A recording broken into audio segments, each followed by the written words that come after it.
आई सप्तशृंगी कुणाची वाट पाहत आहे? माहेरची माणसं जाऊ लागली की आईचा चेहरा रडका होतो. एका गावामध्ये एक महिला राहत होती.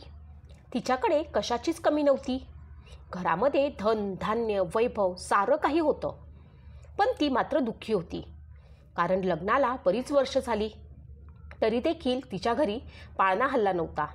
तिच्या घरचा सालदार गडी तिला एकदा म्हणाला, ताई तू नाशिकच्या सप्तशृंगीला जा आणि तिला एकदा तुझं गाऱ्हाणं मांड.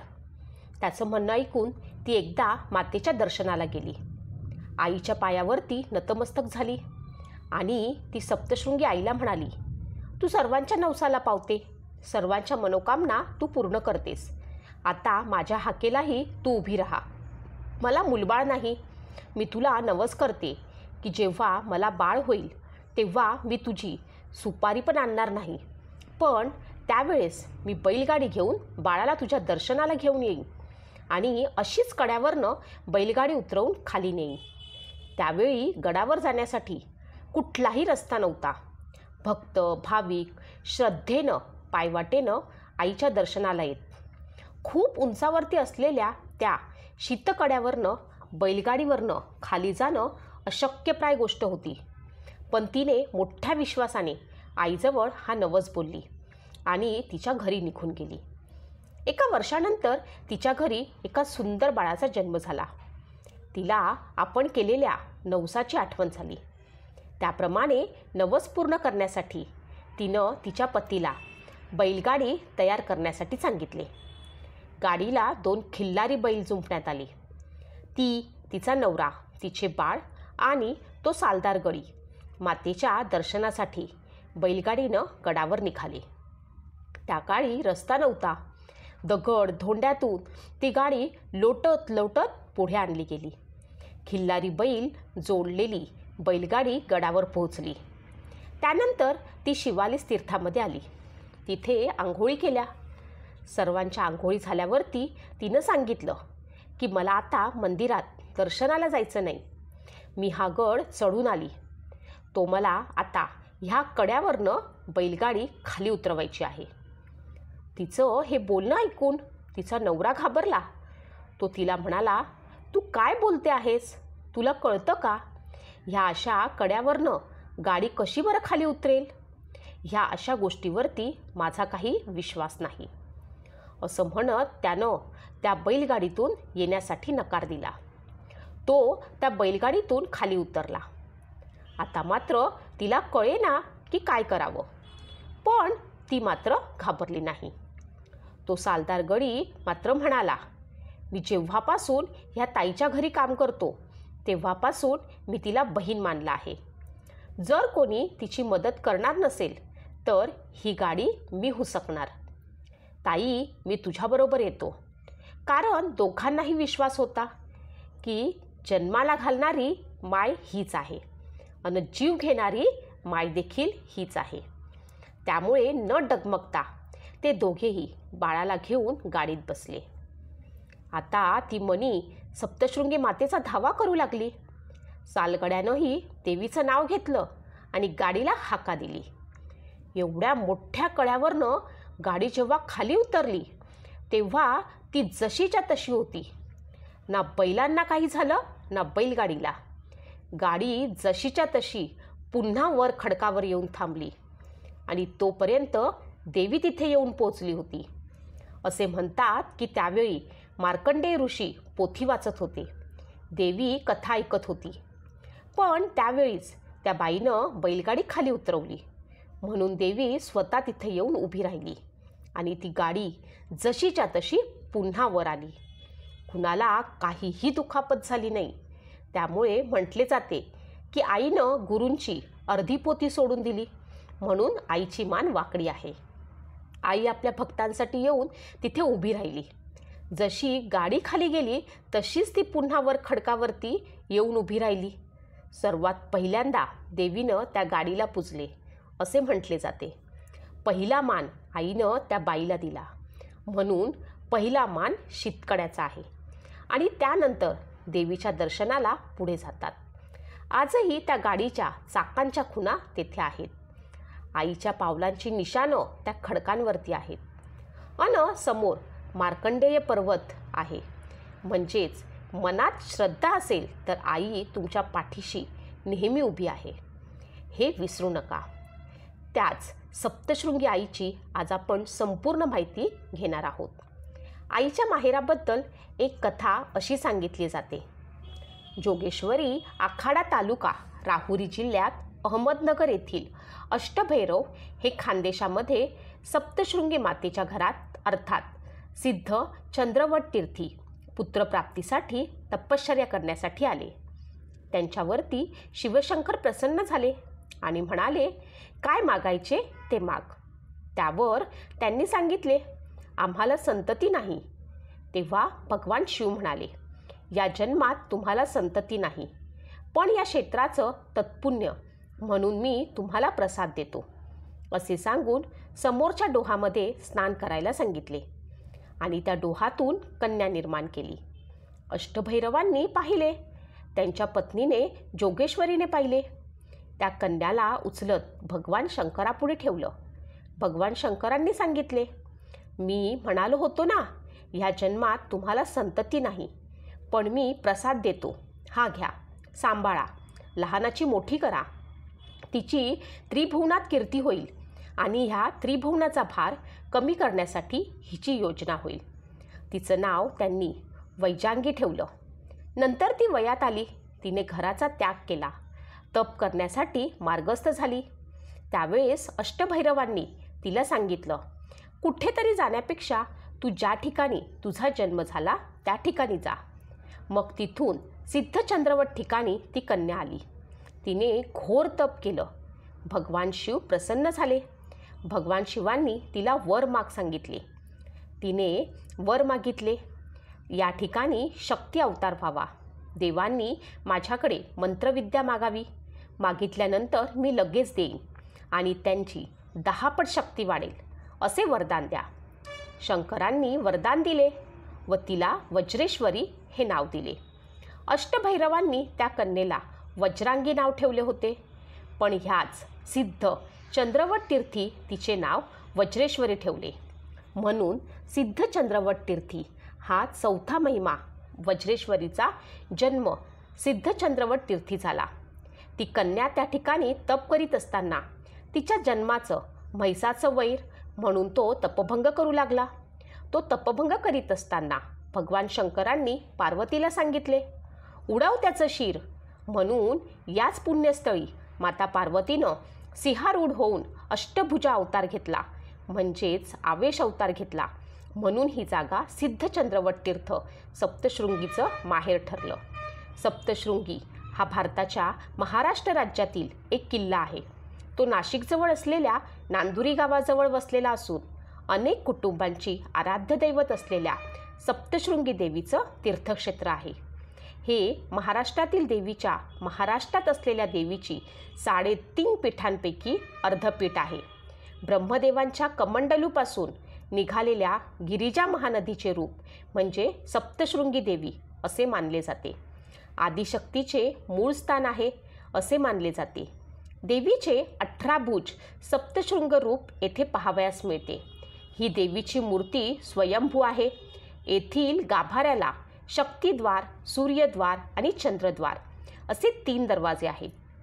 या तिन्ही दरवाजातून देवीचे दर्शन घडते. एक कथा अशी आहे, महिषासूर नावाचा असुरांचा राक्षस होता. तो राजा होता. तो अत्यंत बलवान होता. त्याला तिन्ही लोकांवर अधिपत्य गाजवण्याची इच्छा होती. त्यानं अमर होण्यासाठी तप सुरू केले. अनेक वर्ष कठोर तप केल्यानंतर ब्रह्मदेव प्रसन्न झाले. ब्रह्मदेव प्रकट झाल्यावर त्यांनी महिषासुराला वर मागायला सांगितले. महिषासुराने मला अमर करा अशी प्रार्थना केली. ब्रह्मदेवांनी त्याला सांगितले, असा वर मी देऊ शकत नाही. जन्म झालेल्या प्रत्येक जीवाला मरण हे येतेच. तुला मरण कसे यावे हे मात्र तू ठरवू शकतोस. महिषासुराने सांगितले की मला एखाद्या स्त्रीच्या हातून मरण यावं, अन्य कुणाच्याही नाही. ब्रह्मदेव तथास्तु म्हणून अंतर्धान पावले. कोणत्याही पुरुषाकडनं मरण मिळणार नाही असा वर मिळाल्यामुळे महिषासुर मग माजला होता. त्यानं सरळ स्वर्गावरती आक्रमण करून इंद्राला तिथून हुसकून लावले होते. त्यामुळे इंद्र, ब्रह्मा, विष्णू, महेश या त्रयींकडे मदतीची याचना करू लागले. त्या तिघांनी आपले सामर्थ्य एकवटून एका तेजाची निर्मिती केली. ते तेज अंबेच्या रूपानं पृथ्वीवर अवतरले. या काळात महिषासूर सप्तशृंगीच्या जवळ होता. देवीनं त्याचा तेथेच वध केला. सप्तशृंगी गडावर महिषासुराचे एक मंदिर आहे. इथे देवीनं त्रिशूळानं महिषासुराच्या धडापासून शिर वेगळे केले. त्यामुळे पर्वताला मोठी भेग पडली. ती आजही दिसते असे म्हणतात. आदिशक्तीचे हे मूळ स्थान आहे. देवीची मूर्ती 8 फूट उंचीची आहे. ही मूर्ती शेंदुरानं लिपली आहे. येथे देवी सप्तशृंगी प्रत्येक हातामध्ये वेगवेगळे आयुध धारण केले आहे. महिषासुराचा वध करण्यासाठी ब्रह्मा, विष्णू, महेश, इंद्र आदींनी आपापली शस्त्रे व अस्त्रे देवीला दिल्याचे सांगितले जाते. पहाटे 5 वाजता सप्तशृंगी देवीचे मंदिर उघडते. 5:30 वाजता काकड आरती होते. 7 वाजता देवीच्या महापूजेला सुरुवात होते. या पूजेमध्ये मूर्तीला पंचामृत स्नान घालण्यापासून ते 11 वार पैठणी अथवा 11 वार शालू नेसवून तिचा साजशृंगार केला जातो. पानाचा विडा मुखी दिला जातो. तसेच पेढा आणि वेगवेगळी फळे यांचा नैवेद्य दाखवला जातो. 12 वाजता महानैवेद्य आरती होते. सायंकाळी 7 वाजता सांज होते व संध्याकाळी दरवाजे रात्री 9 वाजता बंद होतात.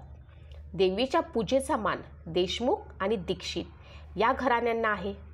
नवरात्र आणि चैत्र पौर्णिमेला विशेष तर तशीही पौर्णिमेला गडावर मोठी गर्दी होते. याच भारतभरातून आलेले भाविक असतात. सप्तशृंगीचा नैवेद्य हा पुरणपोळीचा असतो.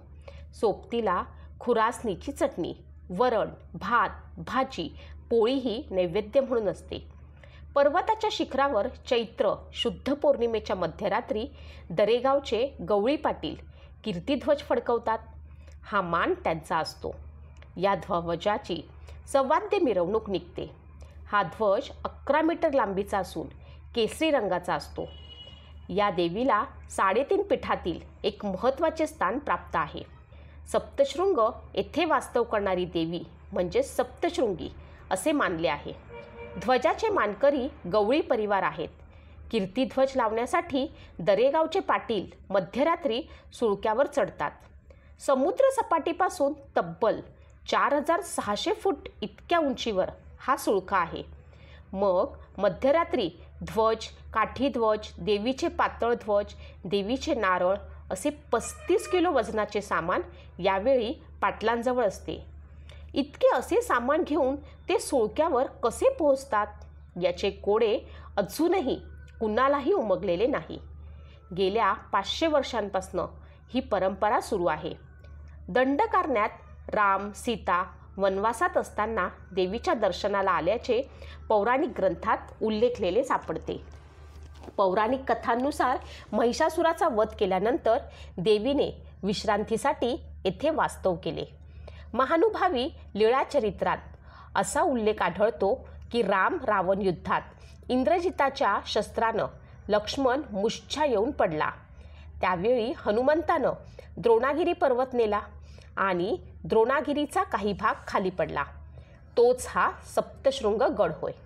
नाथ संप्रदायामध्ये नवनाथ भक्तिसार या पोथीत 2ऱ्या अध्यायात वर्णन असे आहे की दत्तगुरू व महादेव अरण्यात गमन करत असतात व अचानकपणे महादेव यांना कळतं की कोणीतरी तपश्चर्या करत आहे. ते बघण्याकरिता ते दत्तगुरू यांना पाठवतात व दत्तगुरू त्यांना घेऊन महादेवांकडे येतात आणि महादेव व दत्तगुरू म्हणतात की तुझी इच्छा आदिशक्ती सप्तशृंगी देवी पूर्ण करेल. शाबरी विद्याची खरी सुरुवात सप्तशृंगी गडावरनं होते. सविस्तर माहिती नवनाथ भक्तिसार या पोथीत 2ऱ्या अध्यायामध्ये वर्णन केलेली आहे. निवृत्तीनाथांनी समाधी घेण्यापूर्वी काही दिवस उपासना केली होती. देवी भागवतातही देवीची देशात 108 शक्तिपीठे असल्याचा उल्लेख आहे. सप्तशृंगी देवीची काही रहस्य गडावर साग, काग आणि नाग दिसत नाहीत. गडाच्या आजूबाजूला भरपूर सागाचे झाडं असल्यामुळे जंगल परिसर आहे, तरी देखील नाग दिसत नाही आणि तेथे कावळ्याचं दर्शन होणं देखील खूप दुर्मिळ आहे. देवीमध्ये महासरस्वती, महाकाली, महालक्ष्मी या त्रिगुणात्मक आहेत. या सर्व मिळून देवीचे स्वरूप आहे. वनीगडावर सप्तमाता आहेत. 1 शिवा, 2 चामुंडा, 3 वाराही, 4 वैष्णवी, 5 इंद्राणी, 6 कार्तिकेयी व 7 नारसिंही या योगमाता गडाच्या 7 शिखरावर विराजमान आहेत. गडावर मच्छिंद्रनाथांना देवीनं शाबरी विद्येचे धडे दिलेत. त्यांची समाधीही गडावर आहे. गडावर संजीवनी बुटी आहे, पण कलियुगात आईनं त्या गुप्त स्वरूपात ठेवल्या आहेत. देवीच्या दारी औदुंबराची छाया आहे. तेथे दत्त दिगंबर भेटीसही येतात. त्या औदुंबराखाली शुभ्र नागराज असून त्यांच्या मस्तकात वर शक्तिशाली हिरा आहे. नाथा संप्रदायाची ही कुलस्वामिनी आहे. नवनाथांची शाबरी विद्या ही देवीची देणगी आहे. गडावर तीर्थराज शिवालय आहे. ब्रह्मदेवांच्या कमंडलूमधून जे पाणी वाहिलं जातं त्याचा मोठा प्रवाह तयार झाला. तीच गिरिजा नदी, त्यापासून हे तीर्थ तयार झाले. यास गिरिजा तीर्थ असे म्हटले जाते. या कुंडात सर्व देवांनी स्नान केले होते. असे हे पाप विनाशक तीर्थ आहे. कालिका तीर्थ हे कुंड कपारीत असून याचं पाणी थंड आहे. तांबूल तीर्थ, जेथे आईनं पानाचा विडा खाऊन थुंकली होती आणि चूळ भरली होती, ते तीर्थ गडाच्या पश्चिमेला आहे. तसेच या कुंडाचे पाणी हे तांबडे आहे. देवीच्या मुखातील विड्याला खूप मान आहे. खूप कमी देवी आहेत ज्यांना विडा भरवला जातो. गडावर रोज देवीला विडा भरवला जातो आणि दुसऱ्या दिवशी तो विडा भक्तांना दिला जातो. भाग्यवान भक्तांना तो विडा मिळतो आणि तो विडा खायला देतात, पण तो विडा थुंकायचा नसतो. सूर्यतीर्थकुंड, ह्या कुंडाचे पाणी कायम उष्ण असते. काजळ तीर्थ, देवीनं डोळ्यातील काजळ येथे धुतले होते. ह्या कुंडाचे पाणी काळेभोर आहे. सप्तशृंग पर्वताशेजारी नांदुरी गावाची एक पर्वत आहे. त्यास खिंडार आहे असे म्हणतात की देवी दैत्य युद्धात देवीनं त्रिशूलानं ते खिंडार पाडले आहे. महिषासूर वधानंतर देवी तांडव करू लागली. तिचा क्रोध शांत करण्यासाठी शंकर मासांच्या ढिगाऱ्यात पडून राहिले. त्यांच्या छातीवर देवीनं पाय दिला. तेव्हा तिनं विचार केला की पाय पडूनही हाडांचा चुरा झाला नाही. ही छाती पतीची असावी आणि पतीवरती पाय ठेवल्यामुळे अरे रे दवरा असे म्हणत तिनं जीभ बाहेरही काढली. युद्धामुळे थकलेले हे रूप विसावा घेण्यासाठी रम्य अशा वनीगडावर आले आणि 18 हातांसह विसावले. मार्कंडेय मुनींच्या काळी दुष्काळ पडला होता, तो हिवाळ्यात. म्हणून मार्कंडेयांचे बंधू यांनी देवीचा अभिषेक थांबू नये म्हणून कावडीनं पाणी आणून नित्य देवीचा अभिषेक केला. कावडीची सुरुवात शरद पौर्णिमेपासून केली. म्हणून भक्त कधीही दुष्काळ पडू नये म्हणून कोजागिरीस कावड आणतात आणि देवीचा अभिषेक करतात. गडावर खैराचा वृक्ष आहे. त्यावर शाबरी विद्येच्या तांत्रिक 52 देवता विराजित आहेत. पण तो वृक्ष अदृश्य स्वरूपात आहे, पण योग्य उपासनेने तो जागृत होतो. देवीने दैत्यांच्या हाडाचा चुरा केला. त्यापासून हळद आणि कुंकू बनवले आणि सांगितले की जी स्त्री कुंकवासह हळद लावेल ती प्रेत योनीपासून वाचेल. झेंड्याची निशाणी घेऊन गवळी परिवारातील एक जण सुळक्यावर जातो, पण कुणालाही ते कळत नाही की ती व्यक्ती कुठून जाते. देवीचे मंदिर पूर्वी रात्री लवकर बंद होई. असे मानले जात होते की सिंहराज स्वतः देवीच्या भेटीला नेहमी येत. त्यांच्या डरकाळीचा आवाज स्पष्टपणे ऐकू यायचा असे तेथील आदिवासी सांगत. देवीची मान वाकडी आहे कारण समोर मार्कंडेय मुनी सप्तशीचे पाठ वाचत आहेत आणि माता कान देऊन ते ऐकत आहे. त्यामुळे मातेची मान झुकली आहे आणि डावा हात कानावर ठेवून आदिशक्ती मार्कंडेय मुनींचा कथासार ऐकत आहे. आईची कला निराळीच आहे. आई सकाळी बालस्वरूपात, मध्य दिवसावर तरुणी, दुपारी वयस्कर आणि संध्याकाळी वृद्धा भासते. देवीचे माहेर खानदेश आहे. तिचे सासर वनी आहे. आईचे ध्यान आपल्या माहेराकडे लागलेले आहे असे म्हणतात. जेव्हा तिच्या माहेरची लोक येतात तेव्हा तिचे स्वरूप अधिकच खुलते आणि जेव्हा माहेरची माणसं परतीला निघतात तेव्हा आई रडकी होते. गडावर रडतोंडे नावाचा घाट आहे. नांदुरी गडावर जायला महिषासूर वधानंतर आईसाहेब वनी गडावर विश्रांतीसाठी आले असता डोंगर दऱ्यांचा भाग, मग ती अवघड वाट चढताना आईसाहेब चक्क रडल्या असे म्हणतात. म्हणून त्या वाटेला रडतोंडी असे म्हणतात. या रडतोंड्या 3 मार्गात आहेत. एक आहे नाहुरी मार्ग, दुसरा आहे वनी मार्ग आणि तिसरा आहे मार्कंडेय पर्वताकडनं येणारा रस्ता. आईचं हे स्वरूप प्रथम दृष्टीस पडलं ते गायी चरण्यासाठी गडावर आलेल्या गवळी बांधवाला. त्याची एक गाय अचानक गायींमध्ये निघून अवघड अशा ठिकाणी चरण्यासाठी जाई हे त्याने कित्येकदा बघितले. तो तेथे गेला असता त्याला तिथे भले मोठे मधाचे पोळे दिसले. तो आनंदित झाला. पण मधाच्या पोळात काठी खुपसली असता काठीच्या टोकाला सिंदूर लागलेला दिसून आला. मग झाड पाचोळा बाजूला केल्यावर त्याला आदिमायेचे स्वरूप दिसले. आदिमाया त्याला बोलली, मी या गडावर आधीच होते. माझी पूजा करणारं कोणी नव्हतं. माझ्या दर्शनानं भाग्य तुला लाभलं. आता माझी नित्यपूजा होणार. तुझ्या गवळी घराण्याला कधीही हानी पोचणार नाही. आणि भक्त देवीच्या दर्शनाला यायला लागले. देवीचा महिमा दूरवर पसरला. दीक्षित आणि देशमुख कुटुंबीय देवीची सेवा करत आहेत. तसेच गवळी परिवाराला ध्वजाचा मान मिळाला. सप्तशृंगी मंदिराच्या दुसऱ्या टप्प्यात परतीच्या मार्गावरती श्री कालभैरव महाराज विराजमान आहेत. आदिशक्तीच्या संरक्षणासाठी तेथे आहेत. तसेच गडावर मारुती आणि इतर 11 रुद्रही आहेत. अशी आहे ही सप्तशृंगी मातेची कथा. माहितीपूर्ण वाटल्यास कमेंट बॉक्समध्ये जय सप्तशृंगी माता लिहायला अजिबात विसरू नका. चॅनल सबस्क्राईब करायला देखील विसरू नका.